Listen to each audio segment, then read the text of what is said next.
Hey Brady, Yes. what's your biggest hot take about making art? Okay. I do not care about your art style.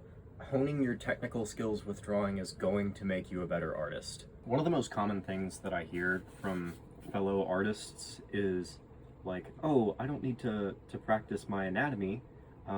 It's just my art style that the anatomy is bad. And fine, you can have an art style that successfully plays with and distorts anatomy. I'm not saying that all art needs to be turbo realism. That would be boring. What I'm saying is that even if your art style is one that plays with anatomy or even disregards it entirely, you will be better at making art in your style If you practice drawing, one of the best ways that you can do this is study masters. For example, I really love Baroque artwork, and so it's what I study most often.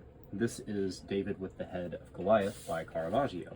I went pretty in depth with making sure that my pencils were as accurate to the original piece as possible, and now that I'm inking, I'm still paying attention to a lot of things about the composition and the anatomy. One of the most important things is when feathering, I'm making sure that my strokes aren't just straight lines coming out of dark areas, but that they're actually following the curvature of whatever form I'm trying to represent. In addition, Caravaggio is really a master at having really dense shadows with intense contrast, which is really valuable for me to study as a comic artist.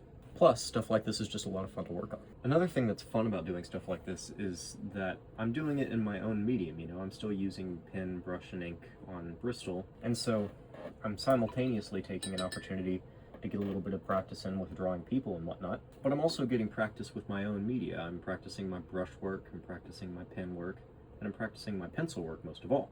Obviously, I'm not by any means saying, this is how I got to a point of heightened artistic virtuosity. I'm not a master by any means. I am saying, though, that by doing this kind of stuff, I'm able to notice pretty tangible improvement in my own work. In fact, I studied this same painting, Maybe 6 or 7 7 months ago. It was 7 months ago for sure. And you can see noticeable improvement, which is always fun to see.